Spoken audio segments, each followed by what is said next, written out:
Okay. So, go on, ask me a question, be nice. My name is Judie Kaberia. I'm the East Africa coordinator for Wayamo Foundation. And my name is Roberts-Mensah. I work with Wayamo as the Africa director, and been doing that for a number of years. We first met here in Kenya. When was that? 2008? 2008. Yeah. Yes. It's been a long ride to get here. But before that, I mean, tell me, before that, what has been your journey in journalism, generally? First, I like the fact that I was inspired into journalism because of a societal issue. I grew up in a community where there was female genital mutilation. And I kept on wondering, how would I get the information that I had? Because I knew it was a dangerous practice through radio, through media. But I kept on wondering, how would I let the people in my community get to know what I knew? And that's when I discovered something called journalism. And that is what really inspired me to join journalism, to create awareness, to defend human rights. If I look back, that was an inspiration that came quite early during my days, yes. For me, my inspiration was listening to the BBC when I was a kid and listening to some really serious voices. And by the way, those days, that was the only source of information. And so you just like, I got into hero worship very early on with some of the early broadcasters on the BBC World Service. So I always wanted to go into broadcast journalism, not journalism. So then I went and joined the Ghana Broadcasting Corporation. Always wanted to talk about politics, generally. So that was it. That's how I started, and never left. And something interesting, or something that we were never prepared for, is like violence. When I entered into journalism, I thought it would be just easy reporting stuff about FGM, no risks, no difficulties. And the new phenomena for you, what was it when it comes to reporting conflict, reporting war? Well, look, I got into it by mistake. I wasn't sitting there waiting to go to a battlefront. I never dreamt about, I'm going to be there dodging bullets or anything like that. Joined the UN, but I joined the UN as the chief of radio. So the job was to establish a radio station. So when you do that, it's always going to be about, okay, conflict area, what do you do? And before that, of course, you cover elections, what here and there, so you understand a bit about the dangers of doing it wrong. But you're not really prepared for the like head on. Look, you make this mistake by writing something or reporting something in a wrong way, what it can do, So you learn gradually the role of the media in getting right or wrong and what it can lead to. And how was that like for you? It came by surprise. This was like 2006 in Kenya. We just started the campaign period. I remember going to the coastal part of Kenya where I was covering elections for the nomination process for 2 weeks. And I kept on asking my boss, do you think Kenyans can fight? And he asked me, what do you think? And I said, actually, I don't know. And I remember I was going for trainings, being told about the Rwandan genocide. But for me, this was quite far-fetched. Then come 2007, I was posted to Eldoret. Eldoret was the hotspot of the post-election violence in Kenya. And for the first time, I was interacting with war and reporting on war for the first time. Actually, I didn't even know what to do. I didn't even know what to say. I just found myself crying and not knowing what to say, not knowing what to report, not knowing whether we should say people are being killed or people are dying. So for me, it was so abrupt, just learning how to report on war for the first time. And not even understanding the intensity of this war, not understanding what words to use. And if I look back at the Kenya post-election violence, it was very tribal. How we reported about the communities, us not mentioning this community, Kikuyus are killing Kalenjins or Kalenjins are killing Kikuyus. And this is how we were reporting because we didn't even understand what was hate speech. Everything was so alien to us that time. So for me, it was baptism by fire, reporting on violence that is so tribal and on high intensity. For me, of course, there was the Rawlings coup, and before that there was the Champong coups in Ghana. So you're reporting, but trying to stay away from getting yourself arrested. So you tend to be a little bit more circumspect, even then in your own country, reporting, but trying to be fair, because, you know, not so much if you say the wrong thing, somebody's going to get killed, but if you say the wrong thing, you might get arrested. So that was, for me, what I was trying to do the most. But like I said, when I got into actually now being in a proper conflict zone, which was Sierra Leone, and then you're looking at the situation and like yourself, baptism a little bit by fire. What's going on? What do you say here that is not going to cause more trouble? What are you going to say here that is not going to create more hatred by one group for another? And then seeing people who are willing to cut off each other's arms and legs in the name of a conflict, you tend to decide for yourself, I better make sure that what I say is not going to make this situation worse. Baptism by fire. I think that's been the experience for most people. Okay. But the worst possible things that could happen, what was the worst possible thing that you did as a journalist that you thought, oh, maybe I caused more problems here? Of course, after making the big mistake, we suddenly realized many people were dead. You know, it was like stench going to the city mortuary, seeing bodies slaughtered without legs, without arms. And for the first time, I saw journalists becoming human beings. We just stood next to the mortuary and we started crying. And we were asking who should go to the mortuary to count the number of bodies. Nobody was willing to do that. So we now became peacemakers. We started preaching, we started praying. Basically, we changed from being journalists into priests and preachers, into musicians, because we had already made such a huge mistake, because partly the media was blamed for fanning the violence. Was the media responsible? To some extent, just looking at myself, a rookie, not knowing how to report war, I must have made some mistakes, and sometimes we are covered or we are blinded by our political affiliation or our tribal leanings, and including the media ownership. Like I remember we were split in the newsrooms, this party versus this party, and it was all chaotic, and journalists don't operate in a vacuum. So all these other things that affect the society also affect us. Your basic biases and prejudices. Yes. Yeah. And Kojo, if I look back, when now I met you and Bettina at that time, and we started talking about reporting, conflict-sensitive reporting. You started mentioning terminologies like hate speech. You know, I was like, literally my mouth was just open like, oh my God, I did, you know. I was so guilty. But with the training, now covering now the rest of the political violence that have taken place, covering the war in Somalia and all that, at least we've learned a lot on how to report, especially when it's a sensitive situation like political violence. And one of them, of course, is when parties are warring. Through conflict-sensitive reporting, now we know that we really have to balance our stories, that to include all parties involved, so that we are not leaning to one side. We always say that you've got to make sure that you're aware of your own personal prejudices before you start talking about any story at all. You also have to be very aware that what you do, what you write, what you say may be the catalyst for a conflict. Also, you've got to be so aware that the words you use, the words describing one group as being rebels and another group is peacemakers and things like that, those kinds of things. Those are the real trigger words and phrases. Every conflict has its own challenges.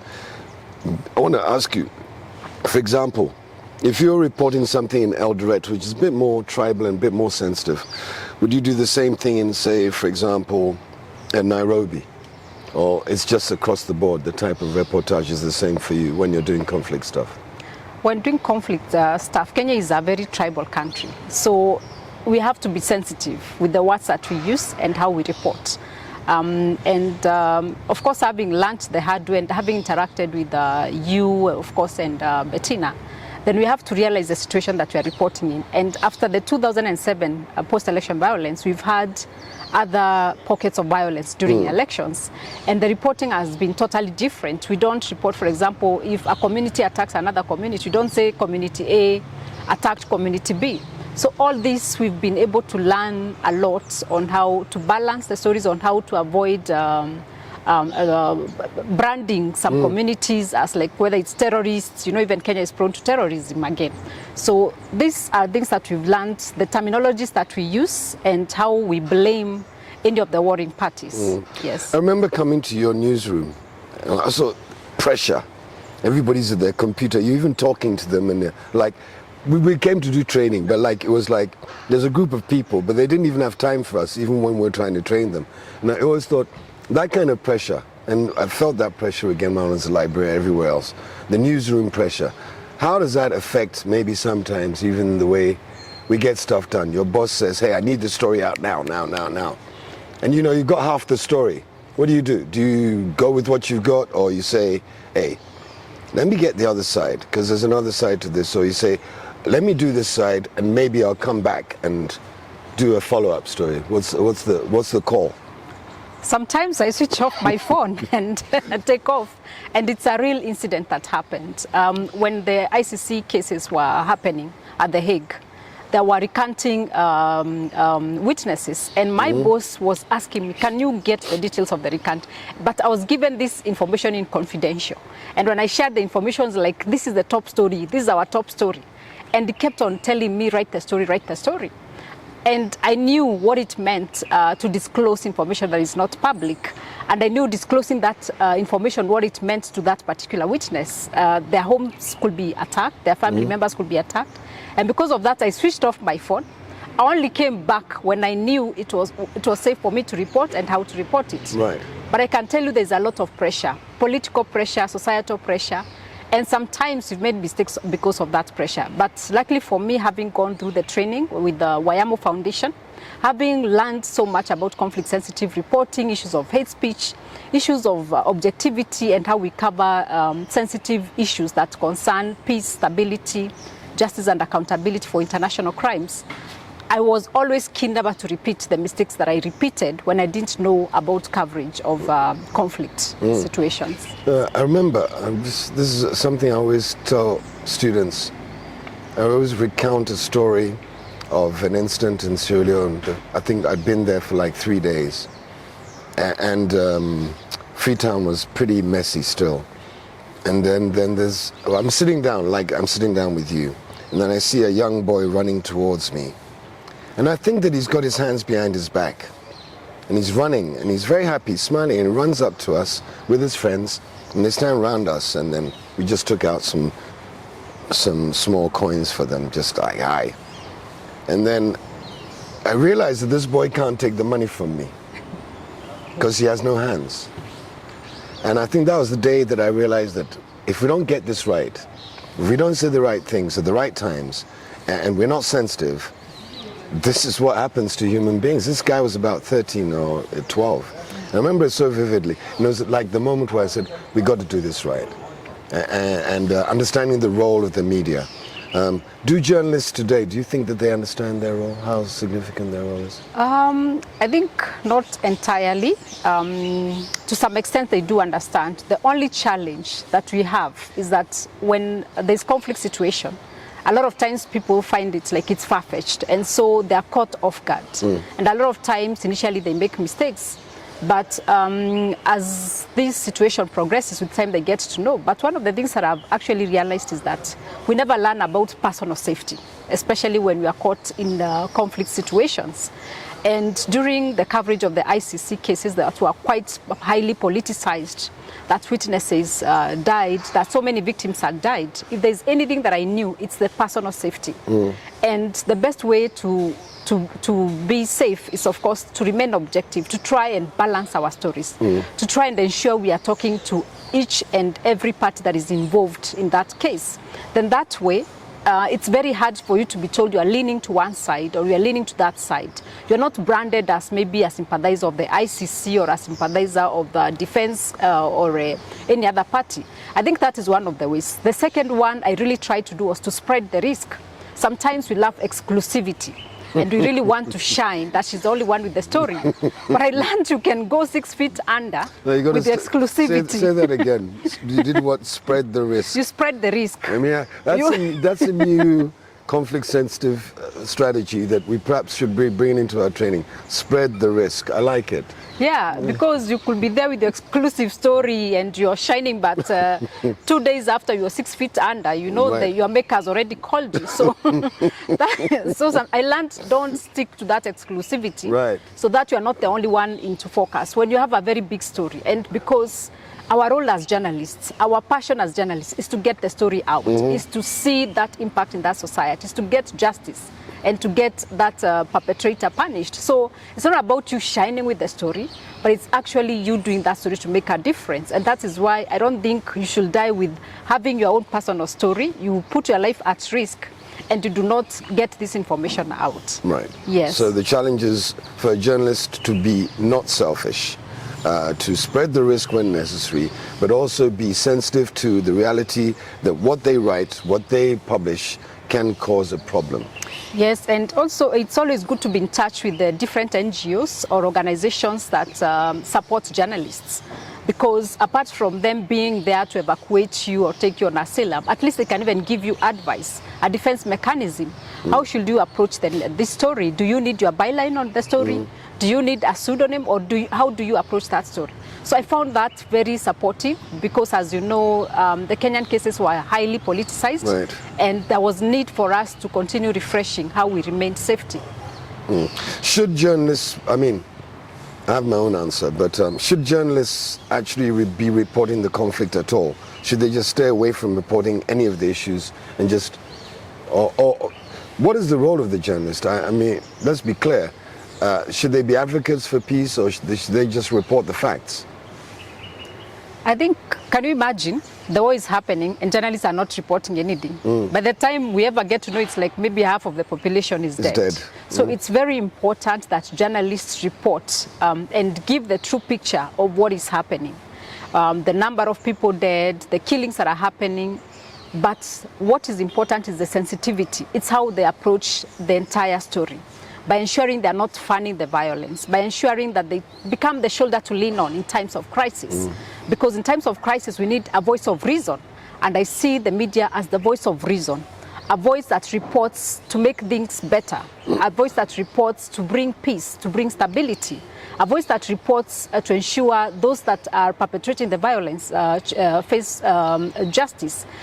They may not achieve it, but at least that information that is being provided, reporting on the process, showing examples of where possibilities of peace were reached. I think the media has a really active role and not a passive role. It's not just to report, they say they'll kill the people. They say they are going not to relinquish power. But it's more an active role, that actually it's a voice of reason. Yes. I remember traveling with General Ishmael Opande, your own General Opande. He was then the force commander, and I traveled with him to see a guy called Kofi. This was an itinerant mercenary, I don't want to call him a freedom fighter. He just fought in every conflict. He was in Sierra Leone, then he was in Liberia. And I traveled with General Opande and his group. This was early days, and he was going to see Kofi to find out why he was still fighting. I got a chance, and this was the moment where it was important to get Opande's side and to get Kofi's side and balance the story. Not because Kofi must have had a reason for being in the bush. General Opande must have had a reason for wanting peace. So one of the critical things I've found is always try and get both sides of the story.